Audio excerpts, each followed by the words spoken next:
दोस्तों, इतिहास के पन्ने गवाह हैं कि दुनिया की सबसे बड़ी जंग सरहदों पर नहीं बल्कि इंसान के हौसलों के अंदर लड़ी जाती है।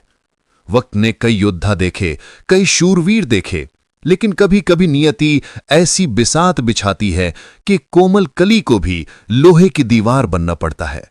ये दास्तान किसी रानी या महारानी की नहीं है।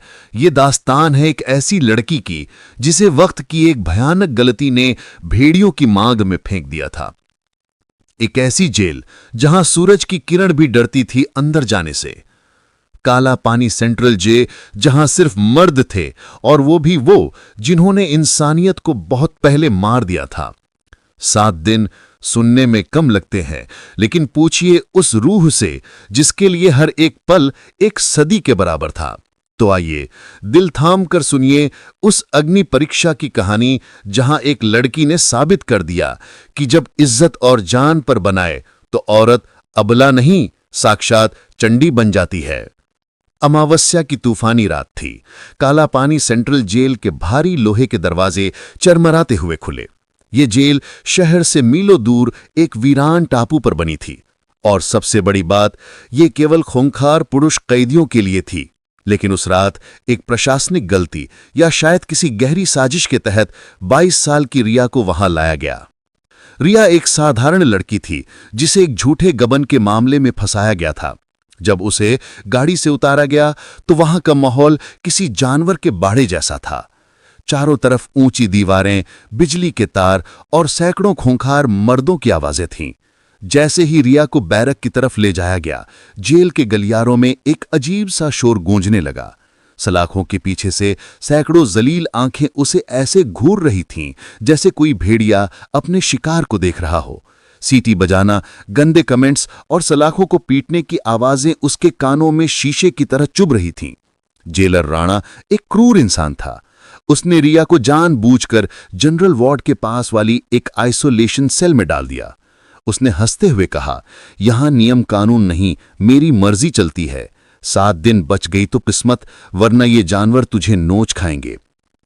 रिया के लिए हर पल एक युद्ध जैसा था। उसकी सेल की सुरक्षा नाम मात्र की थी।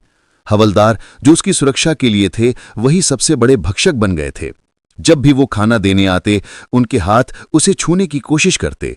वो उसे मानसिक रूप से तोड़ने के लिए गंदी बातें बोलते। यहां से कोई बाहर नहीं जाता, एक हवलदार ने उसकी थाली फेंकते हुए कहा। रिया रात भर सो नहीं पाती थी। उसे डर था कि अगर वो सो गई तो शायद कभी उठ नहीं पाएगी। उसने अपनी सेल के कोने में पड़ा एक जंग लगा लोहे का टुकड़ा अपने पास छिपा लिया।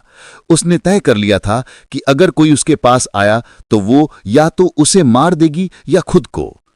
तीसरे दिन जब एक कैदी सफाई के बहाने उसकी सेल के करीब आया और उसने रिया का हाथ पकड़ने की कोशिश की, तो रिया ने उस जंग लगे लोहे से उसके हाथ पर वार कर दिया।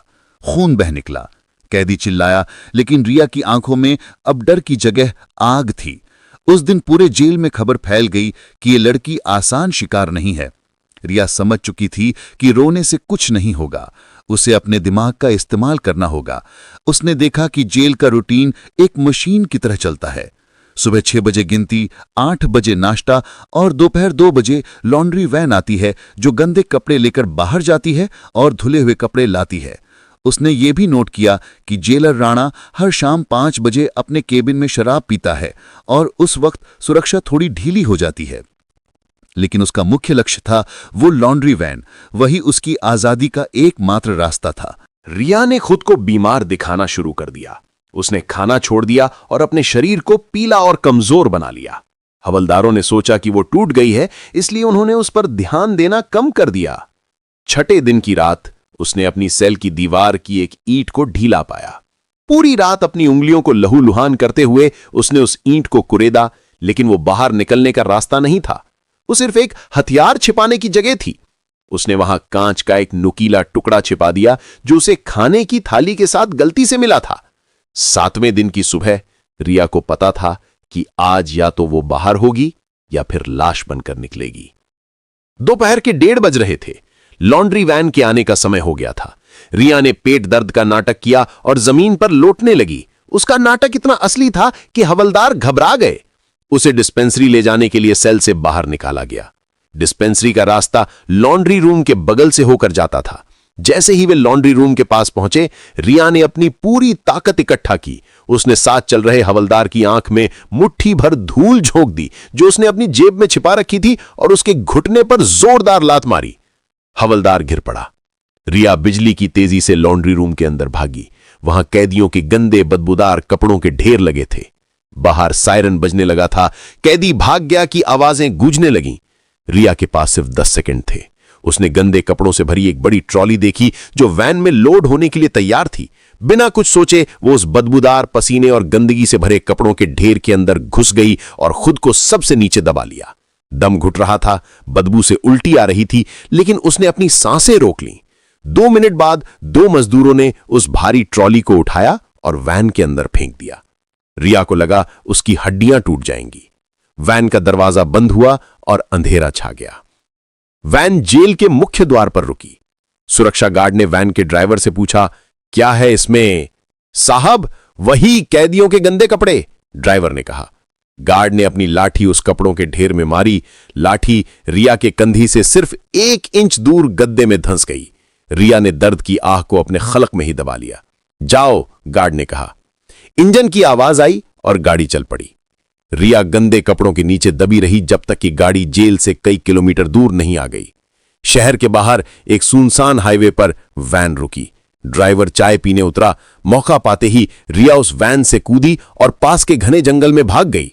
बारिश हो रही थी। रिया के कपड़े फटे थे, शरीर पर चोट के निशान थे और वो गंदगी में सनी थी। लेकिन जब उसने आसमान की तरफ देखा और बारिश की बूंदों को अपने चेहरे पर महसूस किया तो उसे वो गंदगी महसूस नहीं हुई, उसे महसूस हुई आजादी। उसने उन 7 दिनों में उन मर्दों की जलील निगाहों, हवलदारों की क्रूरता और मौत के खौफ को हराकर अपनी जिंदगी वापस छीन ली थी। वो अब एक साधारण लड़की नहीं रही थी, वो एक योद्धा बन चुकी थी जो नर्क से होकर गुजरी और जिंदा वापस आ गई। तो दोस्तों, उस दिन काला पानी सेंट्रल जेल की दीवारें सिर्फ एक कैदी के भागने से नहीं हिली थीं। वो हिल गई थीं क्योंकि एक अकेली निहत्थी लड़की ने उस पूरे सिस्टम के मुंह पर तमाचा मारा था जो उसे कमजोर समझता था। इतिहास गवाह रहेगा कि लोहे की सलाखें जिस्म को कैद कर सकती हैं, लेकिन उस जिद को नहीं जो राख के ढेर से भी फिनिक्स बनकर उड़ने का हुनर रखती है। वो लड़की उस जेल से सिर्फ अपनी जान बचाकर नहीं भागी थी, वो अपने साथ अपनी अस्मिता, अपना वजूद और एक कहानी लेकर निकली थी जो आने वाली पीढ़ियों को हमेशा याद दिलाती रहेगी कि हौसले के आगे हर जेल छोटी है।